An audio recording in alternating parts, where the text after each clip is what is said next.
ప్రస్తావిస్తే బాగుండదు. ఆ జర్నలిస్ట్ని పోయి అడగాలి ఆ మాజీ మంత్రి గారు.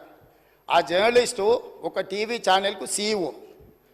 రాసియమంటే రాసియకపోతే ఎస్సీ ఎస్టీ కేసు పెట్టి అరెస్టు చేసి జైలు వేసి ఆ ఛానల్ గుంజుకున్నది వాళ్ళ అధ్యక్ష. ఆ ఛానల్ గుంజుకున్నది వాళ్ళు.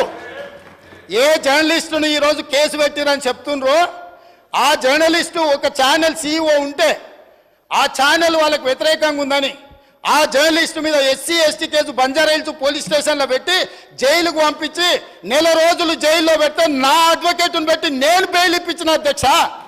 వీళ్ళ దోపిడీ ఆ ఛానల్ గుంజుకున్న విధానం ఇవాళ చర్చ చేయడానికి సిద్ధంగా ఉంటే రమ్మని ఉన్నారు అధ్యక్ష. వివరాలన్నీ నేను బయట పెడతా.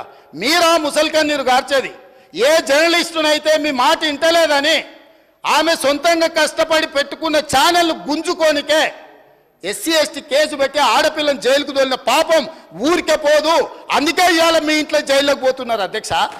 మంది ఆడబిడ్డలను జైలుకు తోలినందుకు ఆ నొప్పి తెలవడానికే మంది పిల్లలు జైల్లోకి పోతుంటే ఆడపిల్లలను కూడా కేసులు పెట్టి జైలుకు తోలినందుకు ఇవాళ ఆ రౌండ్ మీకు వచ్చింది అధ్యక్ష. ఊరికే రాలే, చేసిన పాపాలు ఊరికే పో అని పెద్దోళ్ళు చెప్పిండ్రు అధ్యక్ష. మమ్మల్ని అందరినీ జైలుకు తోలిండ్రు, రాజకీయ కక్షతో దోలలే.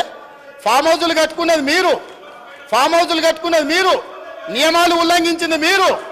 వాటిని బయట పెట్టినందుకు జైల్లో పెట్టి డిటెన్షన్ సెల్లో పెట్టిరు అధ్యక్ష. నన్ను 16 రోజులు ఒక్క మనిషి లేకుండా ఐఎస్ఐ తీవ్రవాదులను ఎక్కడ పెడతారో అట్లాంటి డిటెన్షన్ సెల్లో నన్ను 16 రోజులు పెట్టిండ్రు అధ్యక్ష చెర్లపల్లిలా. నేను భయపడలే, లొంగిపోలే, నిలబడి నిటారుగా కొట్లాడిన అధ్యక్ష.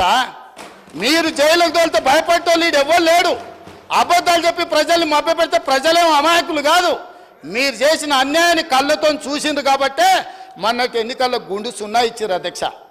అందుకే ఈరోజు నేను చెప్తున్నా, విద్యుత్ మీద మీరు ఎంత తక్కువ మాట్లాడితే అంత మంచిది. అవి అన్నీ కూడా ఆమోదింపజేసుకుంటే చర్చ లేకుండా మీరు ముందుకొచ్చి ఈ ప్రభుత్వానికి సహకరించి ఈ అన్ని కూడా గ్రాంట్స్ ఆమోదించుకుంటే రాష్ట్రం ప్రశాంతంగా పరిపాలిస్తాం, సమస్యలు పరిష్కరిస్తాం అధ్యక్ష. ఒకవేళ వీళ్ళకంత కోరికుంటే మళ్ళా ఫస్ట్ సెకండ్ నాడు ఆల్రెడీ లెజిస్లేటివ్ అఫేర్స్ మినిస్టర్ గారు తమరిని రిక్వెస్ట్ చేశారు, తమరు ఫస్ట్ సెకండ్ కూడా సభ నడుపుతామన్నారు.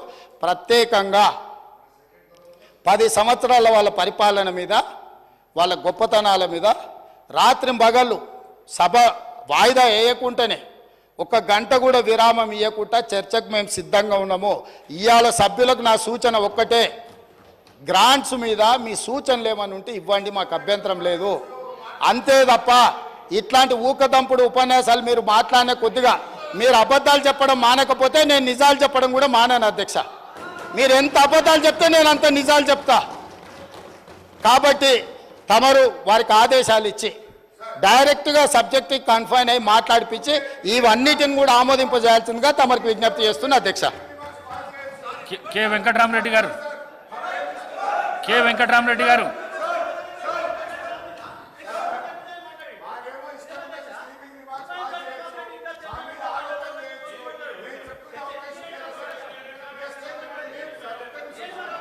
డిమాండ్స్ తర్వాత మీకు అవకాశం ఇస్తాం. డిమాండ్స్ తర్వాత ఇస్తాం, డిమాండ్స్ తర్వాత ఇస్తాం. మీ పేరు ఎక్కడ కూడా సభానాయకుడు మీ పేరు ఎక్కడ కూడా యూజ్ చేయలేదు.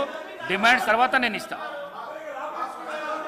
వెంకటరామరెడ్డి గారు, వెంకటరామరెడ్డి గారు.